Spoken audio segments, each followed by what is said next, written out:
والسلام على أشرف الأنبياء والمرسلين وعلى آله وأصحابه وأتباعه وأمته أجمعين، أما بعد،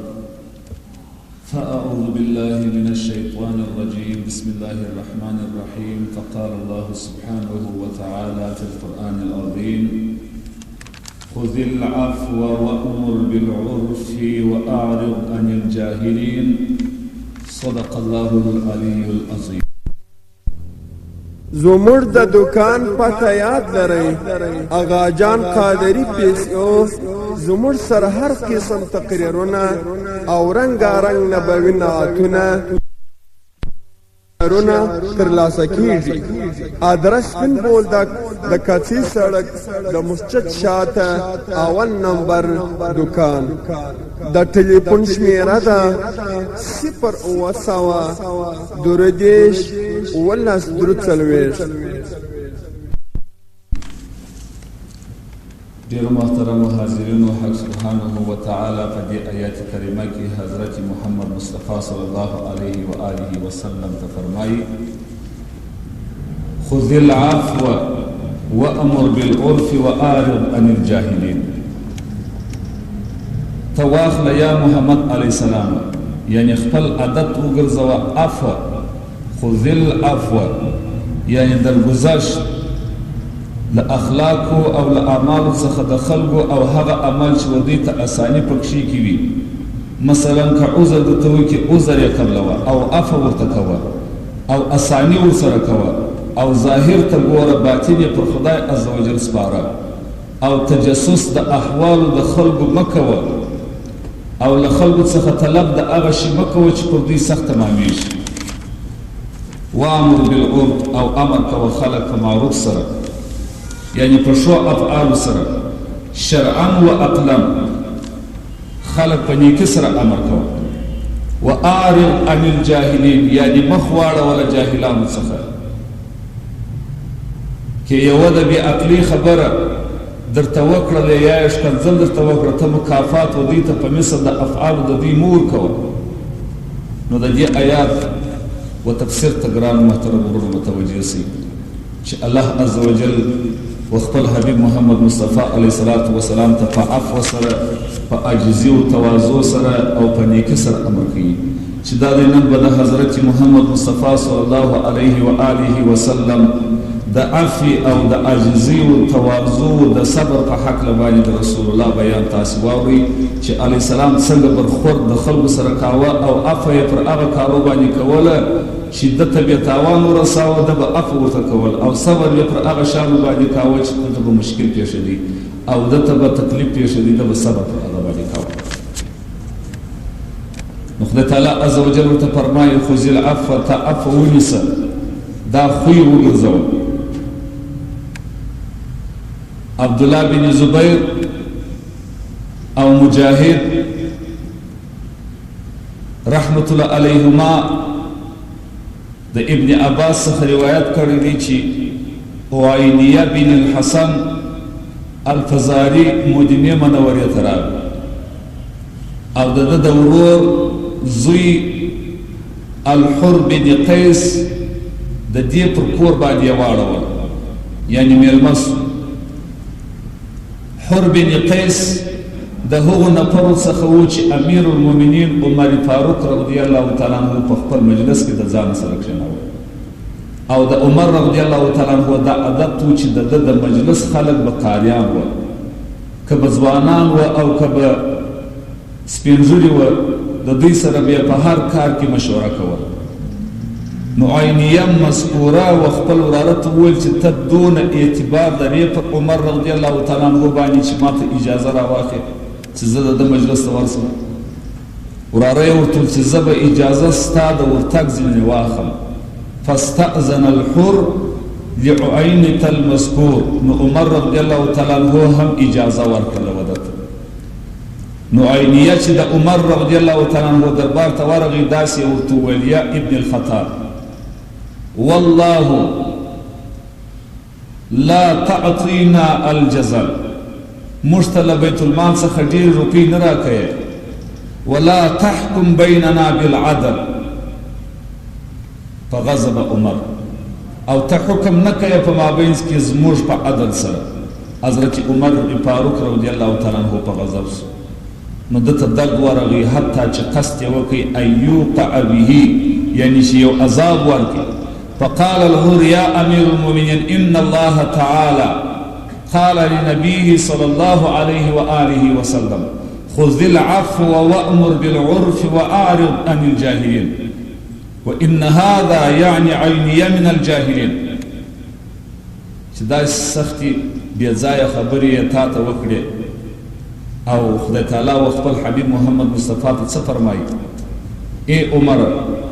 خدای تعالی ورته وایي خذ العفو وأمر بالعرف وأعرض عن الجاهلين. اپا خوی ونیسه در گذشت امر کوه په عرف سره او اعراض کوه د جاهلانو خلکو څخه. راوی وای والله ما جاوزها عمر حين طلها. قسم په خدای دی چې عمر ته دغه آیاتو چې حریت تلاوت وکړي نسو تیر یعنی عینیت یې هیڅ نه وویل او یو ترخه خبره یا ضرب وغیره یې هم ورنه کړل. او د عمر رضی الله تعالی عنه دا عادت چې د کتاب الله ته غاړه ایښول یعنی تجاوز تر کتاب الله یې نه کاوه. او له انس بن مالک څخه روایت دی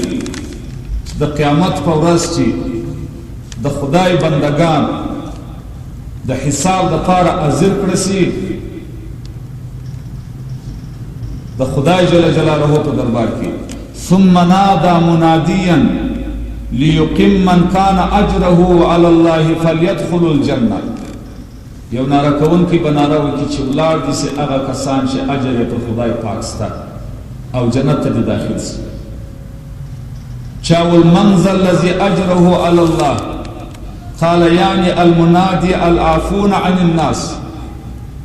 غږ وسي چې کم کسان هغه خلک چې پر خدای عزوجل باندې اجر سته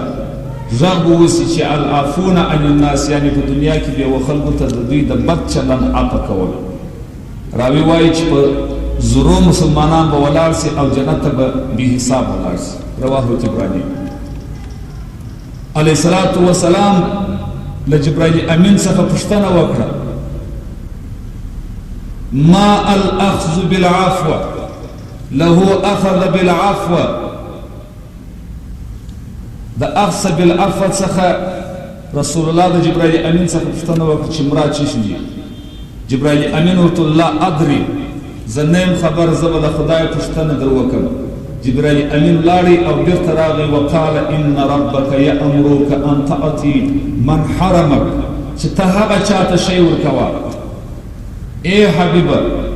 چې ته یې محرومه کړی یې له ورکړې څخه د شي یعنی تا ته هیڅ شی نه درکوي و هغه ته شی ورکوه. وتصلي من قطعک او ته صلح رحمي کوه د هغه چا سره چې ستا سره یې قطع د صلح رحمي کړې وي. وان تحسن الى من اسأل الیک او ته احسان کوه د هغه چا سره چې ستا سره بد وکړي. دا خصلتونه په انبیاو علیهم السلام کې سته او په صحابه کرامو کې سته لکه د عمر رضی الله تعالی عنه دا کیسه چې تېره شوې. او په اوسنۍ زمانه کې د دې خویو لکه د عنقا نوم سته نو سما یې نسته. د دې خویو کوونکی نسته مگر ډیر به لږ وي. وامر بالعرف او امر کوه خلک په معروف سره یعنی په ښو افعالو سره شرعا و عقلا. واعرض عن الجاهلین یعنی مخ واړوله جاهلانو څخه. که یوه د بې عقلي خبره درته وکړه یا یې ښکنځل درته وکړه ته مکافات و دوی ته په مثل د افعالو د دوی مور کوه. وهذا مثل قوله تعالى واذا خاطبهم الجاهلون قالوا سلاما. الله وایي کله چې ستاسو سره جاهلان مخاطب سي تاسو سلام ورته کوئ په سلام سره یې جواب کوئ. جابر صادق رضی الله تعالی عنه وایي چې خدای تعالی امر کوي علیه السلام په مکارم اخلاق سره او دی وایي ليس في القرآن اجمع لمكارم الاخلاق من هذه الايه يعني خذ العفو واعرض عن الجاهلين. یعنی داسې مکمل آیات په قرآن اصلي مشان کې د مکارم الاخلاق په باره کې چې علیه الصلاة والسلام ته خدای تعالی عز وجل وایي نسته. خدای تعالی عز وجل وعليه السلام مبارك ته فرمایي وانك لعلى خلق عظيم ولا تستوي الحسنه ولا السيئه ادفع بالتي هي احسن فاذا الذي بينك وبينه عداوه كانه ولي حميم. خدای تعالی جل جلاله ورته فرمایي عليه الصلاه والسلام مبارک په اخلاقو کې احسن الناس واجود الناس واشجع الناس كان رسول الله صلى الله عليه وسلم. رسول الله عليه الصلاه والسلام اغا احسن دخلو اغا سخیتر دخلو اغا شجاع دخلو حضرت محمد مصطفى صلى الله عليه وسلم. عن عائشة قالت لم يكن رسول الله صلى الله عليه وآله وسلم فاحشا ولا متفحشا ولا سخابا في الأسواق ولا يجزي بسيئتي سيئتي ولكن يعفو ويصفح. بيبي عائشة صديقة رضي الله تعالى عنها مباركة فرمائي رسول الله دير نيك اخلاق او دير سخي او دير دلاور دخلقو. بيبي عائشة واي رسول الله نفحش گو او نبا وفحش تنجدی کردی او نه په بازارو کې شور کوونکی وو او نه د بدی بدله د چا څخه په بدی اخیستل بلکې د معافی معامله به فرمایل. بی عائشه صدیقه فرمایي چې رسول الله یو وخت هم څوک په خپل لاس نه دی وهلی بغیر د جهاد څخه ځکه په هغه کې وهل او قتلول ثابت او نه هم علیه السلام خپل خادم یا ښځه وهلی ده او که به د دوی څخه خطا هم وسوه نو علیه السلام انتقام د دوی څخه د دې انتقام علیه السلام انتقام نه دی ورڅخه اخیستی بغیر د هغه څخه چې د الله حکم ورته سوی وي. انس رضی الله تعالی عنه فرمایي زه د رسول الله سره روان وم او علیه السلام یو سخت او زیږ ټوکر په ټوکر مبارک غاړه راپېچلی یو سرایي عربي راغی مبارک علیه السلام یې په ټوک کش کې ډېر سخت چې ما یې مبارک غاړه ولیدل د په ټوک هغه علامې پکښې معلومې وې د ډېرې سختۍ څخه عربي ورته امر وکړ چې وما ته د بیت المال څخه یو څه شی مقرر شي. علیه السلام ورته وکتل او بیا یې امر وکړي چې یو څه ورکړي. ګرانو محترمو علیه السلام مبارک فرمایي امرني ربي بتسع خدای تعالی عز وجل ز په نو شام سره امر کړي اخلاص فی السر والعلانیه اخلاص په قوم په پټه وښکارا سره والعدل فی الرضاء والغضب او عدل په قوم په حالت کې د رضا او په حالت کې د غضب والقصد بالغناء والفقر میان روی په قوم په غنا په وخت کې د غنا چې زه دولتمن یم او په وخت کې د فقر وان اعفو عمن ظلمني زبا افقوم اغه سړی ته چې هغه پر ما باندې ظلم کړی واصل من قطعني صلح رحمي بكم د هغه چا سره چې ما سره صلح رحمي قطع کړي واعطى من حرم مني زبا ورکړه کوم هغه چا ته چې ما سره یې ورکړه منه کړي او زبا ذکر د الله کوم او پټ خوله به اوسېږم او فکر به کوم او نظر به اچوم د الله عز وجل د پروردګار عز وجل په هغه شان کې د خدای تعالی عز وجل په قدرتو کې به نظر اچوم. ګران محترم وکان رسول الله صلی الله علیه وسلم اشد الناس تواضعا فی علو منصبه. رسول الله علیه السلام د داسې غټ منصب سره چې الله ورکړی و ډیر متواضع او عجز و. وكان يركب الحمار موقفا عليه كتفة وكان مع ذلك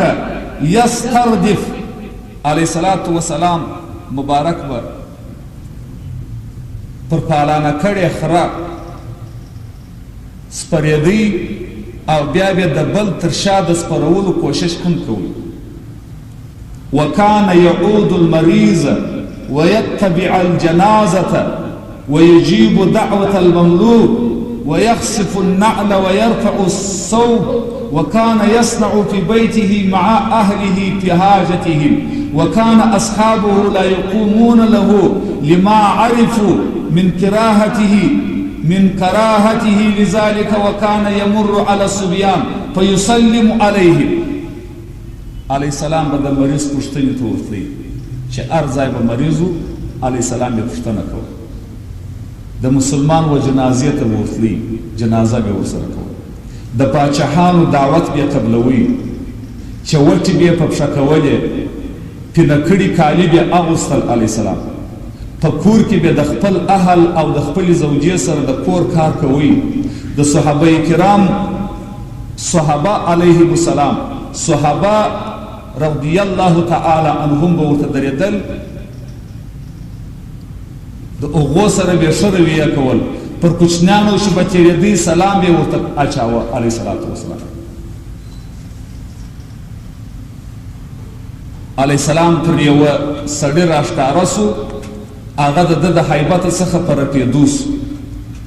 علیه السلام ورته ویل هېڅ تکلیف دې تا ته نه وي زه خو پاچا نه یم زه د قریشو یو داسې ښځې د قریشو د یو داسې ښځې زوی یم چې خوراک یې کباب دی علیه السلام به د صحابه کرامو سره خلط یو ځای کښېنستی که به یو نابلده څوک راغلی وای نه یې پېژندی چې علیه السلام څوک دی صحابه کرامو رسول الله ته ویل موږ به ستا دپاره یو لوړه دوکانچه جوړه کړو باره که یو نابلده څوک راسي تا به پېژني نو دا دوکانچه یې وه علیه السلام ته جوړه کړه بیبي عایشه صدیقه رضی الله تعالی عنها مبارکه فرمایي کل جعلني الله فداك متقيا فإنه أهون عليك قال فاصغى رأسها حتى كادان تصيب جبهته الأرض ثم قال بل أكل كما يأكل العبد وأجلس كما يجلس العبد بیبي عائشة صدیقه فرمایي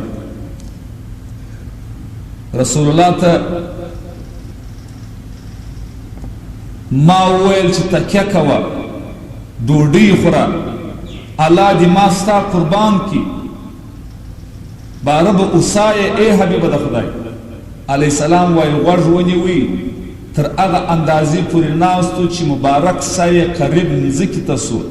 بیا یې داسې وفرمیل زه به داسې خوراک کوم لکه غلام او داسې به کښېنم لکه غلام رسول الله علیه الصلاة وسلام په یو سفر کې كان رسول الله صلى الله عليه وسلم في سفر وأمر أصحابه بإصلاح شاة فقال رجل يا رسول الله علي ذبحها وقال الآخر علي سخلها وقال آخر علي طبخها فقال رسول الله صلى الله عليه وسلم علي جمع حطبها فقالوا يا رسول الله نكفيك الأمل فقال عليه السلام قد علمت أنكم تكفني ولكن أكره أن تميز عليكم وإن الله تعالى يكره من عبده أن يراه متميزا بين أصحابه عليه الصلاة والسلام مبارک په یو سفر کې د صحابه کرام سره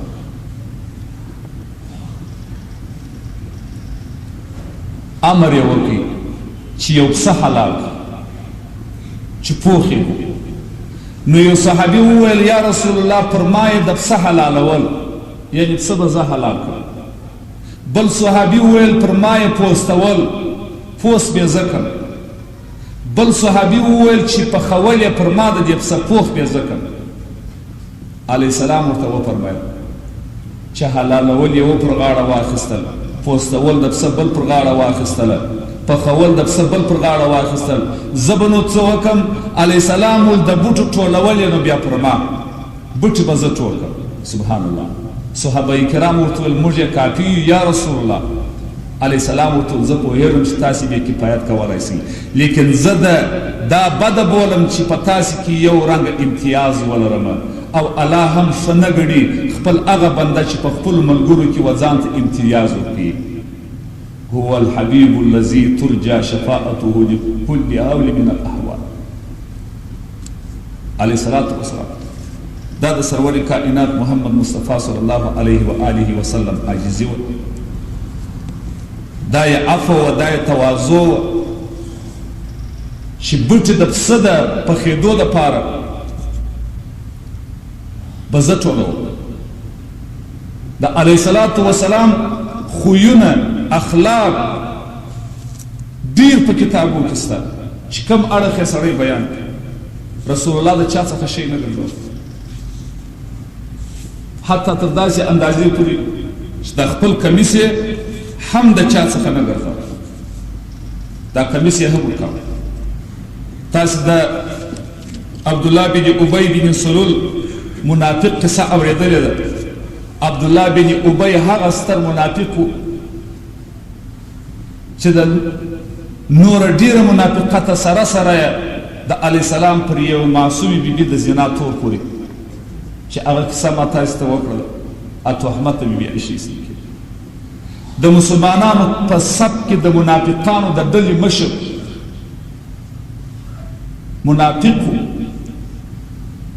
په قرآن کې د منافقت په هکله آیاتونه خدای را استولي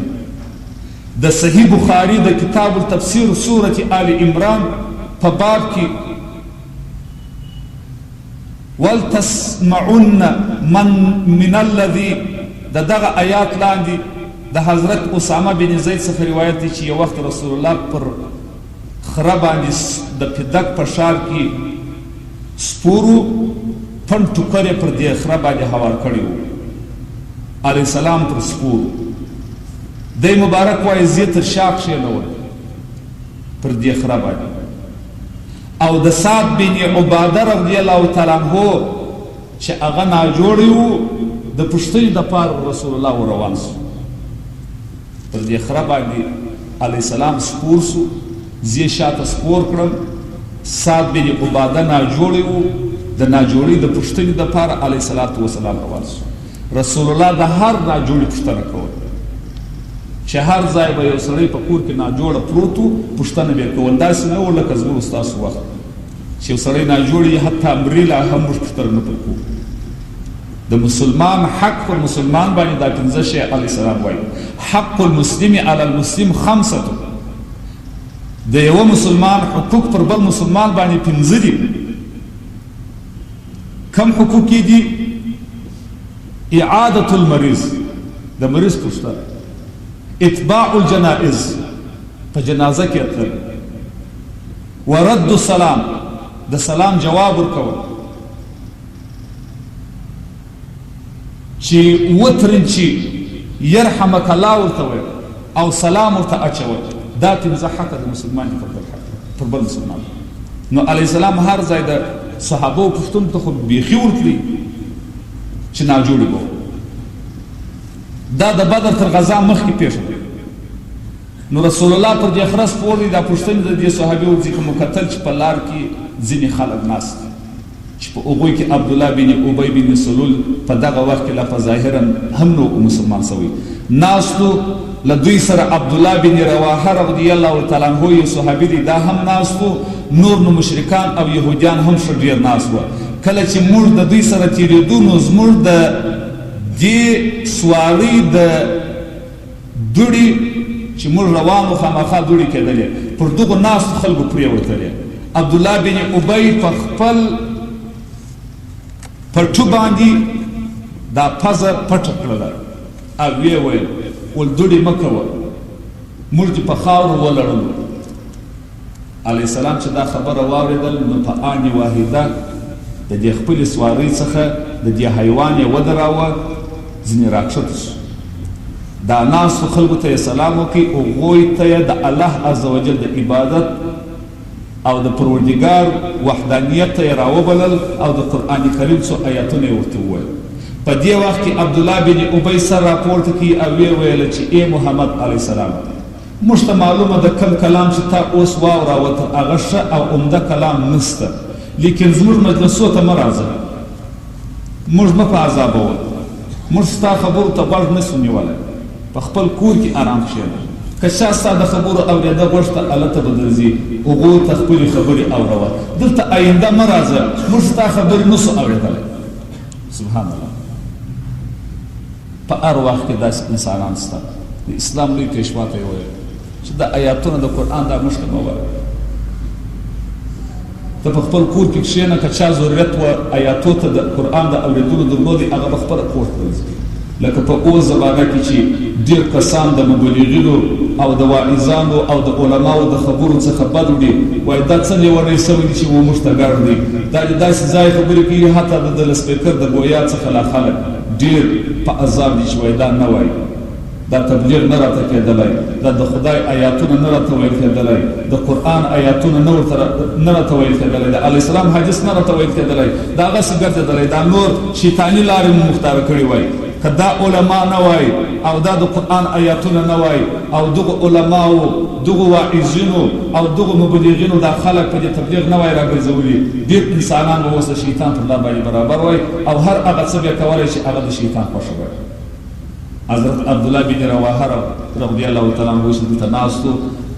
او د هغه رئیس المنافق خبرې یې واورېدې، نو یې ویل یا رسول الله همیشه زموږ مجلسو ته راځه، موږ ستا د خبرو سره خورا زیاته مینه لرو. تر دې وروسته د ناستو مسلمانانو مشرکین او یهودو په مابینځ کې جنګ پیښ شو،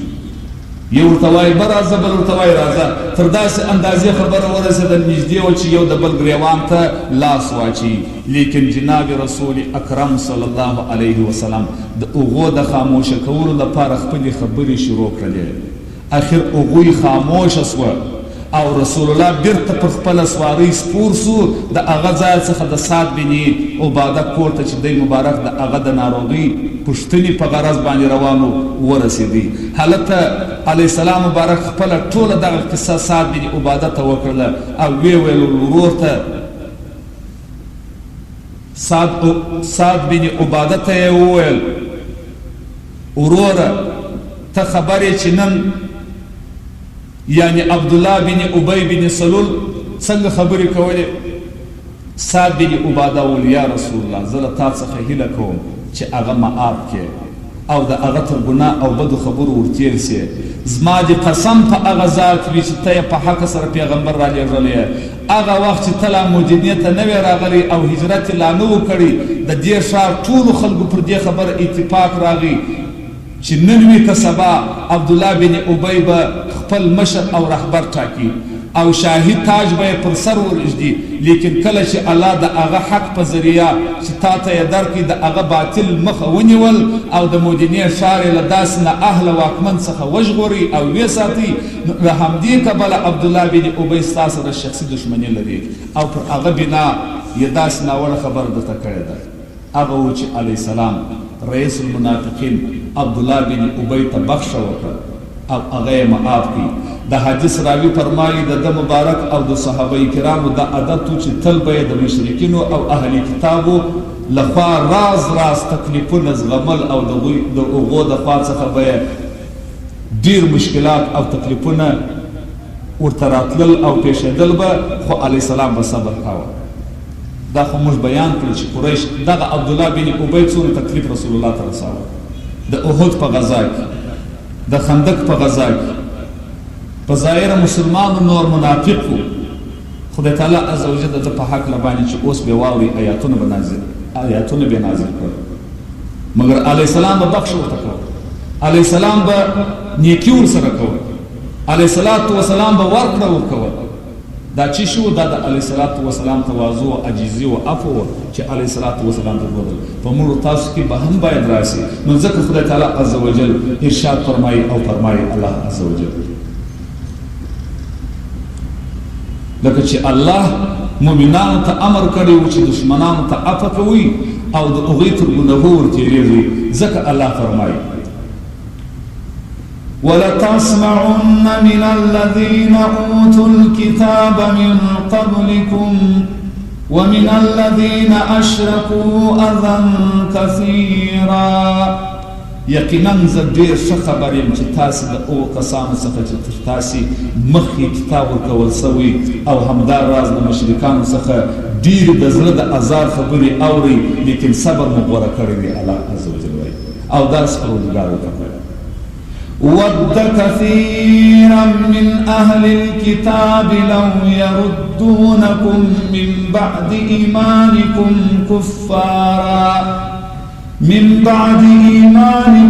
كُفَّارًا حَسَدًا مِّنْ عِنْدِ أَنفُسِهِمْ. خدای تعالی فرمایي ډېر له اهل کتابو څخه دا غواړي چې تاسې تر ایمان راوړلو وروسته کافران د هغه اسد له مخې چې د دوی په نفسو کې پټ دي. د حدیث راوي فرمایي لکه څنګه چې د الله حکم و جناب رسول اکرم صلی الله علیه وسلم ته به همیشه کفار ده به معافول هغه و چې الله اجازه ورکړله. نو کله چې د بدر غزا پیښ شول د الله تقدیر د هغسې و قریشو د کفارو سردار ابو جهل په قتل ورسېد. نو رئیس المنافقین عبدالله بن ابی بن سلول او د هغه نورو مشرک او بدپرستو ملګرو یو تر بله مشوره سره وکړله چې نور معاملې بل رقم غوره کړي دي، بل رقم سوي دي، هر څه پر بل مخ واوښتلې. نو هغه و چې دا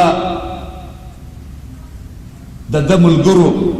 ظاهرا د رسول الله پر لاس د اسلام بیعت وکړي او ظاهرا په اسلام کې داخل سو، لیکن حقیقتا تر پایه منافق و عبدالله ابن ابي سلول.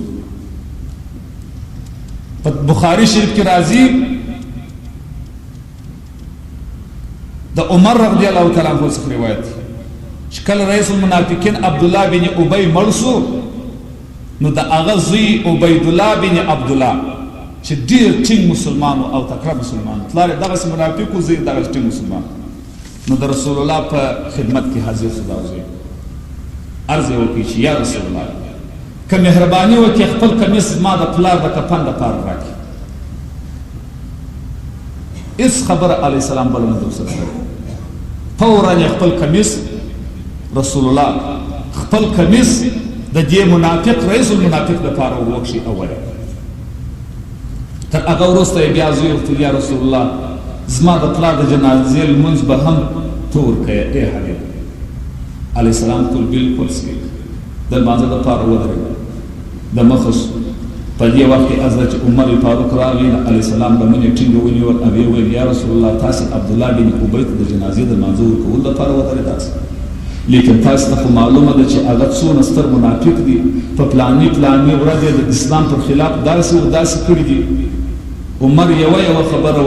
او د هغه یو منافقت ورته په ګوته کاوه علیه السلام ته چې هغه داسې شخص لیکن بیا یې هم ته د جنازې لمونځ کوي. علیه الصلاة والسلام وخندل او یې فرمایل ای عمر ورسه په صف کې ودرېږه. حضرت عمر وایي ما بیا هم پر دې خبره ټینګار کوه چې دغه شخص د دې لایق نه دی چې موږ دې لمونځ ورکړو، او بل دا چې الله عز وجل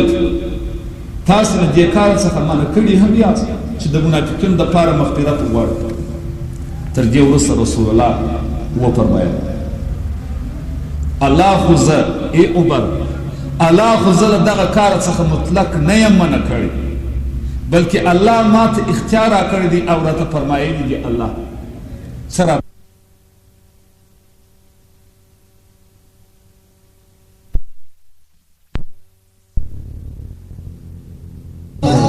ډیرو درنو او قدرمنو اوریدونکو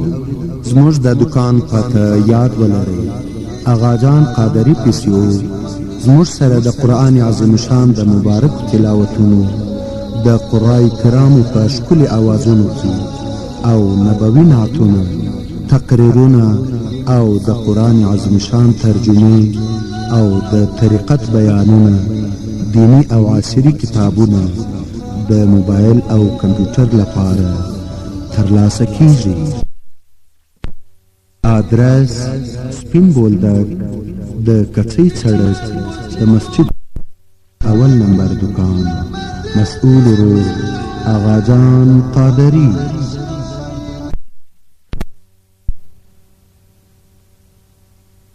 غفر الله لهم ذلك بأنهم كفروا بالله ورسوله والله لا يهدي القوم الفاسقين. اے محمد علیہ السلام بخښنه وغواړه د دغو منافقانو دپاره او یا یې مه غواړه. که چیرې اویا ځله خدای تعالی وایي ان تستغفر لهم 70 مره، ای حبیبه که چیرې اویا واره ته د دوی دپاره بخښنه وغواړې بیا هم الله هغو ته بخښه نه کوي. سبحان الله. خدای تعالی فرمایي ان تستغفر لهم 70 مره فلن یغفر الله لهم. اویا واره چې بخښه ورته وغواړې اویا واره د جنازې لمونځ ورکړې دا لمونځ د جنازې بخښه ده، زه الله بخښه نه ورته کوم. په خاطر د دې چې دوی په الله او د هغه په رسول سره کفر کړی دی او الله و فاسق قوم ته هدایت نه کوي. یعنی ما ته د استغفار کولو او نه کولو اختیار رسولي علیه الصلاة والسلام. نو ځکه ما د هغو دپاره استغفار کول او په هغو د جنازې لمونځ کول غوره کړله چې خلک بیا ونه وایي. که چیرې ما ته دا خبره معلومه سي چې تر 80 ځله په زیات استغفار کولو سره د دوی مغفرت کیږي، نو ما به تر 80 ځله زیات د هغوی دپاره مغفرت غوښتي وای. د حدیث راوي بیان کوي چې تر دې خبرې وروسته رسول الله هغه ته د جنازې لمونځ ورکړي. د جنازې لمونځ خو که منافق ته سړی ورکړي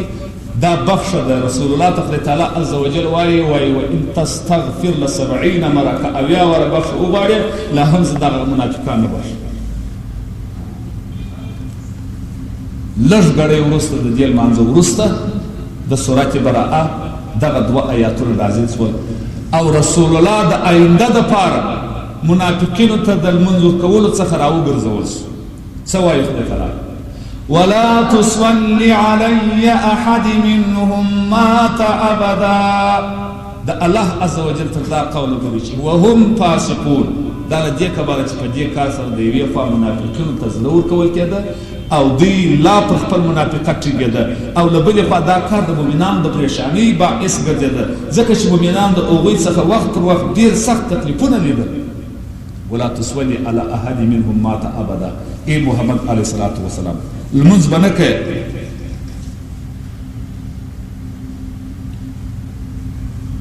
د دغو منافقینو د جنازې چې هر وخت دوی مړه سي لمونځ به نه کوې. دا د رسول الله صلی الله علیه و آله وسلم ورکړه وه چې د منافق سره علیه الصلاة والسلام مبارک دا رقم عبدالله بن ابی یعنی که 80 واره به لابد خدای تعالی عز وجل بخښلی لا به هم ما دعا کوله. دا د رسول الله اخلاص، د رسول الله عفو، د رسول الله عجزي، د رسول الله حلم. په بخاري شریف کې راځي محمد بن سعد بن ابي وقاص د خپل پلار څخه بیان کوي چې یو وخت حضرت عمر فاروق په داسې حال کې چې علیه الصلاة والسلام د ننه ناستو د ننه د راتګ اجازه یې وغوښتله چې د ده مبارک سره د قریش څو ښځې ناست وې د علیه السلام سره. دې ښځو د علیه السلام سره په بې باکه لوړ اواز یې د ده مبارک سره خبرې کولې او د ډېرې نفقې غوښتنې د علیه السلام څخه کوله. دغو ښځو چې د حضرت عمر فاروق اواز واورېدی نو سمدستي ولاړ شو. دغه ښځې چې د علیه السلام سره ناستې وې حضرت عمر فاروق ورغی و رسول الله ته چې کله یې عمر فاروق چې غږ یې ماسې د عمر فاروق واورېدی دا ښځې ټوله ولاړې سوې او تر پردې شاته ودرېدلې. هغه و چې رسول الله اجازه ورکړله وه عمر فاروق ته. عمر فاروق دننه ورننوتی. په دې وخت کې علیه السلام وخندل. عمر فاروق ته یا رسول الله زما په لیدلو دې ولې وخندل؟ زما په لیدلو خندا درله؟ د مبارک ورته وفرمایل علیه الصلاة والسلام ای عمر رب العزت چې تل تا خوښ او خوشحاله لري. ما ته پر دغو ښځو خندا راغله چې دا اوس ما سره ناستې وې دوی چې کله ستا اواز واورېدی نو ژر ولاړې سوې او تر پردې شاته پټې سولې. سبحان الله. حضرت عمر ورته وویل یا رسول الله دوی خو باید زما پر ځای له تا څخه حیا درلودلی، له تا سره په ادب غږېدلی، دونه په لوړ اواز یې خبرې نه کولی. وروسته علیه السلام هغو ښځو ته وویل ای د خپلو ځانو دښمنانو تاسې د ما څخه حیا کوئ لیکن له رسول الله څخه هیڅ قسم حیا نه درته درېږي. هغو ښځو ورته وویل هو همداسې ده تر رسول الله ډېر سخت دریځه یې عمر فاروق ته یې ویل. هغه مبارک خو ډېر نرم دی، علیه السلام ډېر نرم دی، موږ نه ځینې بیریږو. تر دې وروسته جناب رسول الله وویل ای عمره په هغه ستر ذات چې زما قسم چې زما روح د هغه په لاس کې دی یوازې ښځې له تا څخه حیا نه کوي بلکې شیطان چې پر کومه لار تا وویني هغه خپله لار بدلوي او پر بله لار روان شي. چې حضرت عمر فاروق به پر کومه لار ولیدي شیطان پر بله لار به روان شو.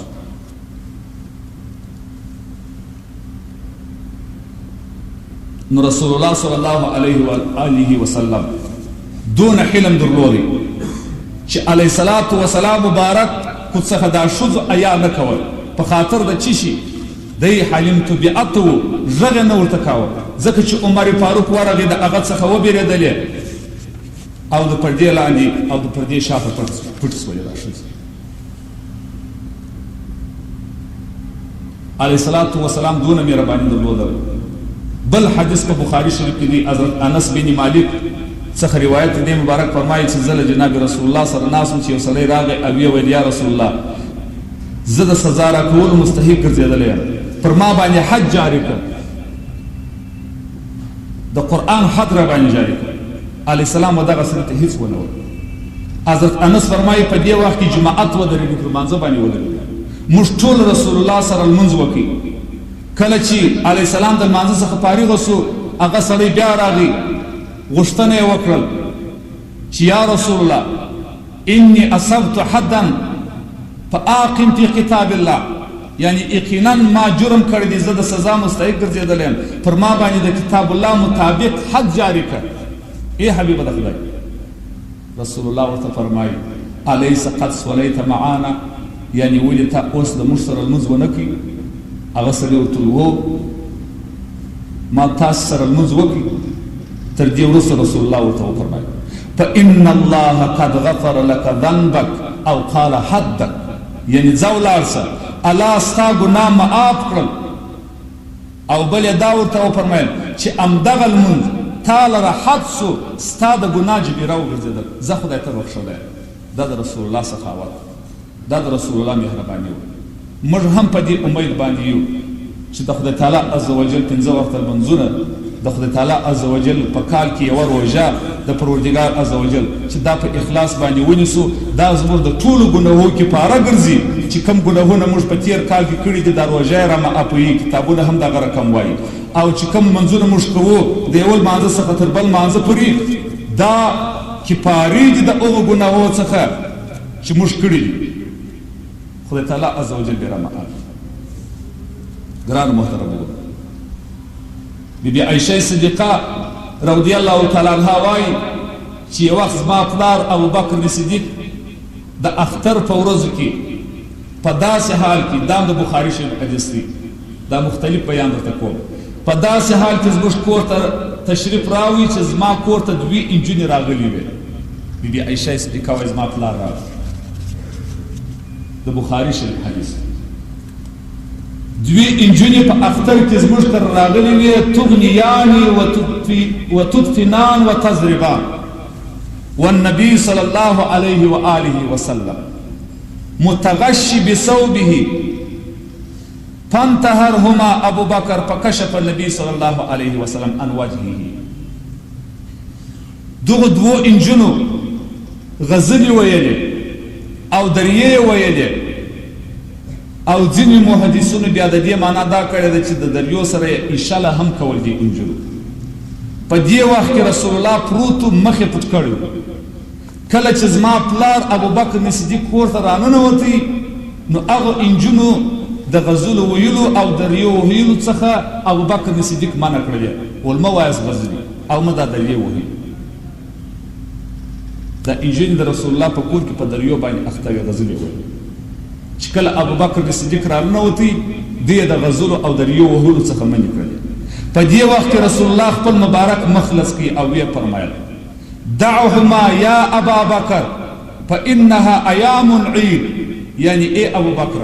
په دې کار ملر پریږده چې خپل غزلې ووایي او خوشحالي وکړي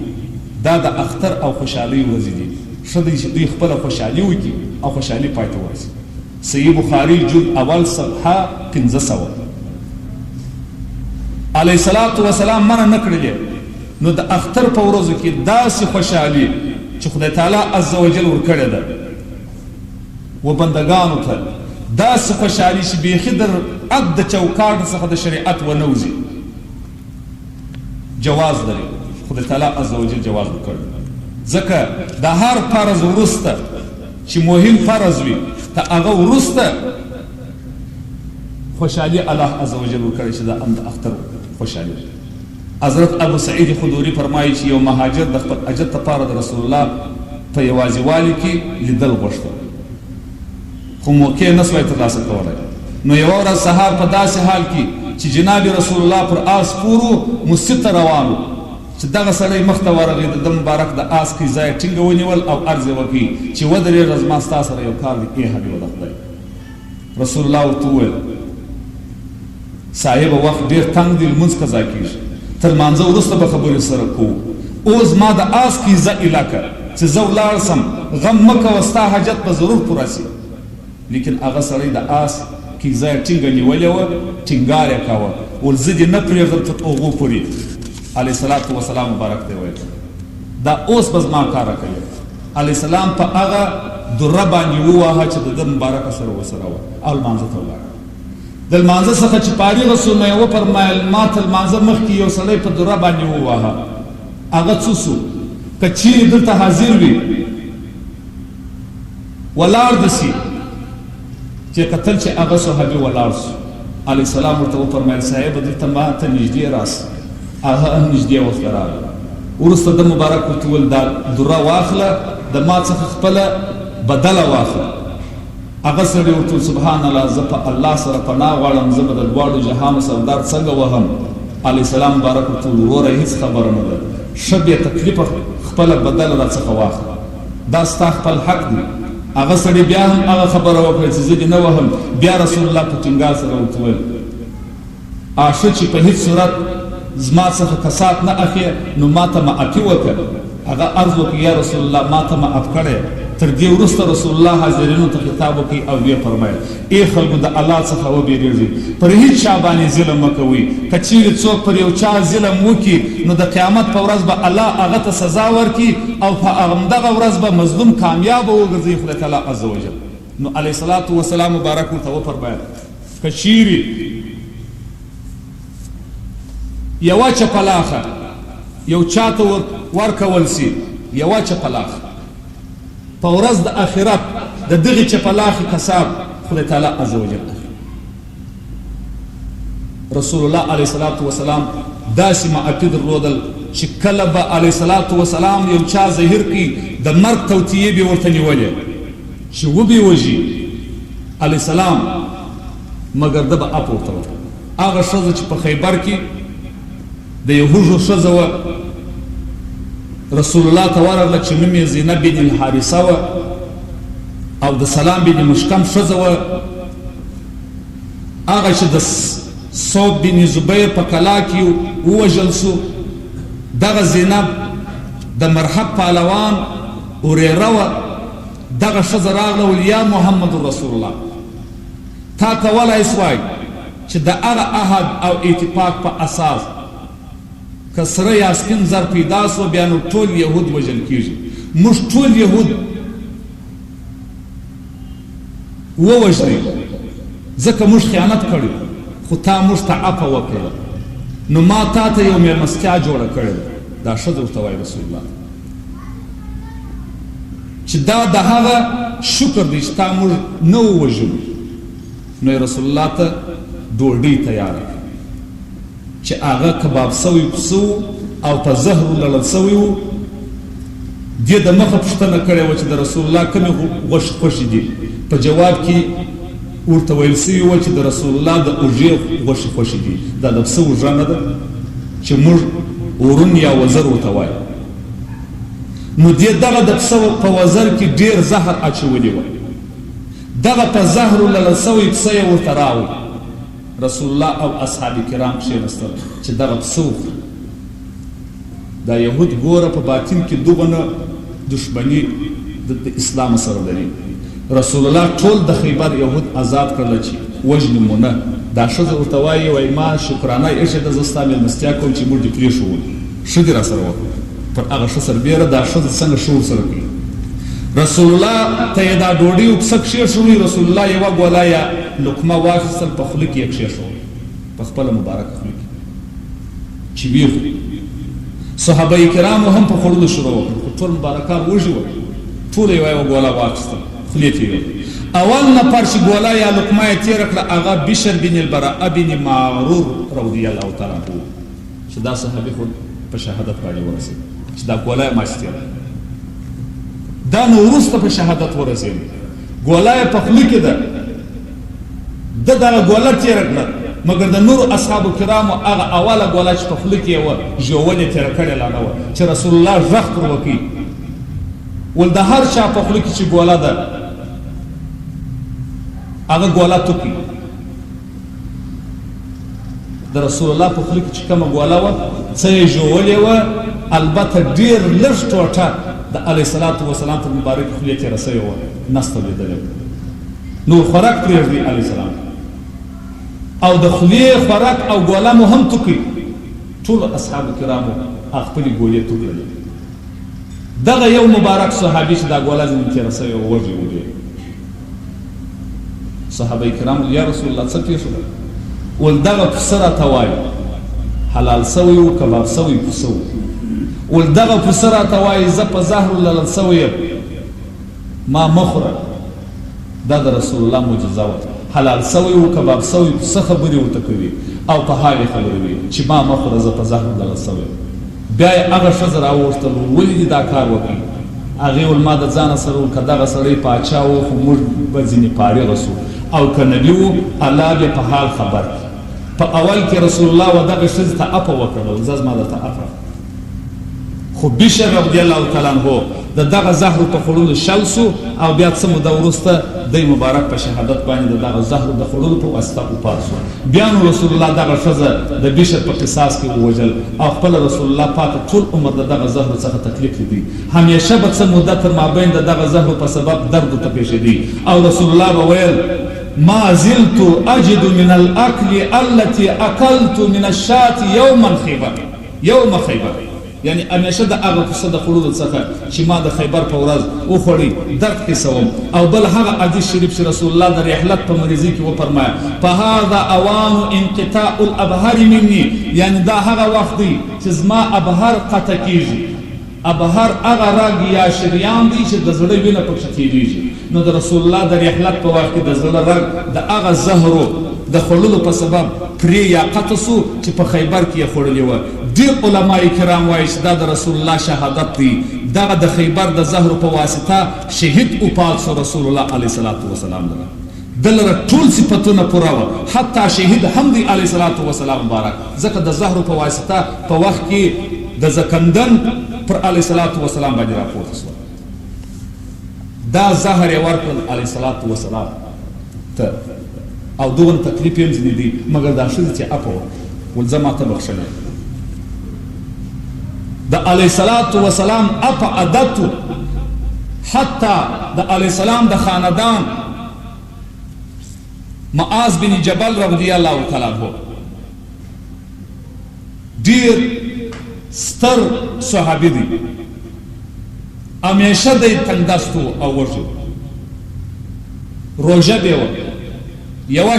ورځ روژه ونیول شی پیدا نه کړي دا بیان په عربي کتاب کې تر راغلی دی چې زه عربي تاسو ته ترجمه کوم وخت مو لنډېږي او د پرون د واقعې سره سم هغه یوه کیسه پاتې ده هغه درته کوم نو دا کیسه مختصر درته کوم عربي الفاظ یې پرېږدم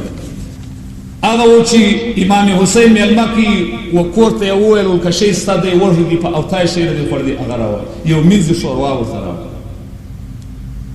چې دا کله په کوټه وداخلېدل نوک دې مینځ یې وواهه دا د شوروا کاسه سره وه د امام حسین پر شا باندې ورچپه سوه د امام حسین نیمۍ شا وسوځل سوه نو یې په درد باندې ورته وکتل په ډېر قهر یې ورته وکتل دا مینځه وبېرېدل نو یې ورته وویله چې یا امام والکاظمین الغیظ هغه خوړونکي د قهر د آیات فکر وکړي ول قهر مې وخوړي ول بله واوره ول والعافیین ول هغه عفه کوونکي و خلکو ته والعافیین عن الناس ول عفه مې هم درته کړی والله یحب المحسنین ول دا بله هم واوره چې خدای تعالی جل جلاله پروردگار عز وجل اپا و نیکو کارام تو کی ول زه د خدای دپاره مې ازاده کړې هم ازاده یې هم کړه دا ولاړه د رسول الله زیارت یې وکړي وایي چې کله د رسول الله زیارت وکړي بعد هغه څخه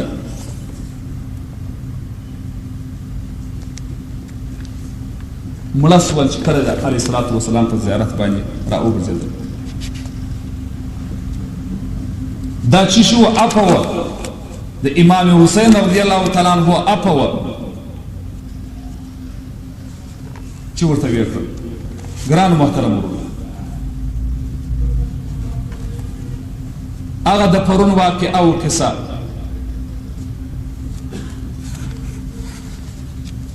چې د آیات کرسی په هکله باندې پاته وه د واجه سره سم هغه درته بیانوم یو شیخ وایي زه یو وخت په سفر روانم خر هم را سره و چې زما د خوراک او تشاک شیان پر هغه باندې وه پر بار کړي مې وه قریه پر قریه سفر جریان درلودی حتی یو شپه یو قریې ته ورغلم یو کلي ته ورغلم موسم د یخ ډیر شدید یخ دا کلي والا ته مې وویل چې زما خر به څوک راخوندي کړي کلي والا راته وویل چې موږ د خره ځای نه لرو بیا ادبي معنا البته په دې کلي کې یو سرای شته چې امخونې پکښې شته موږ به ډوډۍ درکو مسافر یې او د خره دپاره به پروړ هم درکو ما ورته وویل چې دا سرای نو ولې تور ولاړ دی دوی راته وویل چې په دې سرای کې یوه بلا یا پیری روش سوی دی چې ژوندی شی که انسان وي که حیوان وي چې دې سرای ته د شپې ورسي سهار مړ وي ما ورته وویل چې توکلتو علی الله ما ته هغه سرای راوښیاست زه او خر اورې شپه تېرو خلکو د کلي ډوډۍ راکړه او د خره دپاره یې پروړ هم راکړه زه هغه سرای ته ورغلم او خر مې یو ځای وتاړه ښه سرای و ډېرې آبادۍ پکښې کې وې زه په یو خونه ننوتلم او یو شمع مې راته ولګول او د خدای په طاعت او ذکر مې ځان اخته کړ د سړی وی په دې سرای کې راته ویلي دي چې انسان ذات دغه سرای ته نسي ورتلی نه حیوان چې وره هم سي سهار چې سي انسان هم مړ وي حیوان هم مړ وي مال زه په دغه سرای شپه نو شمع مې ولګول که ګورم چې دې سرای ته څه بلا راځي خلکو خو راته ویلي وه چې بلا راځي منتظر یم و دې ته چې دا بلا څنګه بلا ده راځي نیمه شپه تقریبا د سرای په دروازه کې یو غټ شی را داخل سو داسې چې مې ورته وکتل یو غټه بلا ده چې سترګې یې لکه څراغان داسې معلومېدلې او په وریښتانو کې سر تر پایه پټه وه او پر دوو پښو را روانه وه سترګې یې لکه څراغان داسې رڼا یې کول د سره څخه تر پښو پورې په وریښتانو پټه وه پر دوو پښو را روانه د زما پر خوا باندې دی وایي ما چې دا بلا ولیدل د سیمې آیات کرسي شروع کړه ما چې آیات کرسي مطلق شروع کړه بلا پر هغه ځای باندې ودرېده مخته نه ده را روانه زه چې کله و دې ځای ته ورسېدلم ولا یعوده حفظهما وهو العلي العظیم د بلا زګیروی سو د ننه په سینه کې یې زګیروی سو ما چې د دې زګیروی واورېدی بیا مې وویل چې ولا یعوده حفظهما وهو العلي العظیم بیا مې دغه توري مکرر دریم وار و څلرم وار تکرارول پر بلا باندې خپل وریښتان اور واخیستی دا چې په دا وریښتانو کې پټ و دې وریښتانو اور پر واخیستی او دا بلا چپس و قرار د دې زګیروی و او اور پر بل و چې په آخر کې پاکه وسوځل سوه زه هم بیا هغه ورته لیده سولم د آیت کرسي مې وویل دا بلا دغسې اور یې واخیستې وریښتانو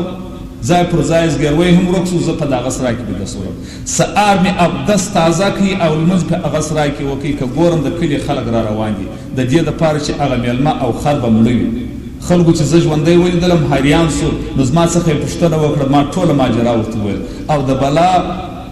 سوي هغه چې سوځلي وه هغه اډوکي مې ور وښول او مالک د سرای ډېر خوشحاله سو او ما ورته وویل چې بې خطره خپل ژوند پکښې کوه د زید بن ثابت څخه روایت دی وایي چې زه خپل باغ ته ورغلم او په باغ کې مې یو غږ واورېدی ما ورته وویل چې څوک یاست ده راته وویل چې یو سړی یم له پیرانانو څخه چې وږی سوی یم نو زه ستا باغ ته راغلم چې لږ میوه ځینې وخورم نو پیري راته وویل چې ته اجازه راته کوې زید ورته وویل نعم چې او بیا زید و پیري ته وویل الا تخبرني ما الذي يعيذنا منكم ول آیا زه تا خبر نه کړم په یو شي سره چې هغه ساتنه زموږ څخه کېږي، یعنې که دې هغه شی ووایه خدای تعالی عز وجل به دې وساتي پروردګار. ما ورته ما خبر کړ قال آیات الکرسي، ته آیات کرسي وایه خدای تعالی عز وجل به دې د هر رقم بلا او د هر رقم پیری څخه وساتي. دا په پرون کې ما څه بحث کړی و چې آیات کرسي څوک ووایي پر ځان باندې چونکې د بلاو د پیری څخه خلاصیږي. په کور کې چې سړی ووایي و هغه کور ته هیڅ بلا او تکلیف نه وداخلېږي. ګرانو محترمانو، دا هغه د پرون واقعه او قصه وه چې پاته وه او ناوخته سو. دا بیان ما ورته ایسته وکړ. دا د علیه الصلاة وسلام د عفو و د عاجزۍ بیان چې دا اخر مازدیګر دی. علیه الصلاة وسلام مبارک فرمایي چې په آخر کې د روژې الله عز وجل په آخري روژه مات خدای تعالی جل جلاله و بندگانو ته بخښه کوي. الله عز وجل روژې ورقبلوي او د اوره د دوزخ خلاصوي. نو دا و په دې روژه کې موږ دا تبلیغ د الله عز وجل آیاتونه د علیه الصلاة وسلام احادیث بیان کړل. خدای تعالی عز وجل دې زموږ څخه قبول مقبول وګرځي. الله دې زموږ روژې قبول کړي په دربار کې. الله مو دې تراویح په دربار کې قبول او مقبول وګرځي. که چیرې سبا اختر سکونه د خیر سره ځونو او که اختر نه و سبا مازدیګر به بیا د خیر سره که روژه وه اخر ورځ دی تبلیغ به وګرانو اورېدونکو ته واورو. اخر مازدیګر دی الله عز وجل ته به خواست وکړو چې الله عز وجل مو وبخښي، الله عز وجل راباندې ورحمېږي. الحمدلله والصلاة والسلام على رسوله محمد وآله واصحابه اجمعین. خدای په نظر د رحمت په موږ عاجزانه یو نظر وکړه. خدای خپل د فضل او د کرم دروازې راباندې خلاص کړي. خدای په برکت ستا د ناز ولمو د هر رقم مشکلات او آفات بریات وسه. الهی پر ایمان باندې مو تیر کړه. الهی رزقندن د خوارۍ د قبر د عذاب د آخرت د عذابو څخه مو پروي د محمد رسول الله وساته. الهی د روژې چې موږ وتا ته ونیولې خدایه موږ عاجزه بندګان یو. الهی موږ هغه عبادت حق عبادت چې ته په عرض یې خدای موږ هغه عبادت نه دی کړی، ناقص عبادت مو وکړي خدای ته په صحیح کې راڅخه قبول کړي. الهی کم نواقصات چې په روژه کې راڅخه سوي الهی د چا غیبت مو کړي، درواغ مو ویلي، الهي شتانت مو کړي. خدای د خپل کرم او خپل سخا پر الهی د دغه خطا او راتیر سه الهی د زموږ روژې صحیح سالم په دربار کې قبول او مقبول وګرځوه. الهی په کوم المنظور خیراتو زکاتو سرسایو کې کبه زموږ څخه نقصان پېښ شوی خدای ته هغه عفو. الهی که به موږ ګناوې کړي الهی په دغه روژه کې به مو کړي، د روژې مخکې به مو کړي. خدای تا ته تائبان الهی زموږ توبې راقبولې کړه. خدای موږ وبخښه، د اوره د دوزخه مو وساته. الهی جنت مو په نصیب کړه. خدای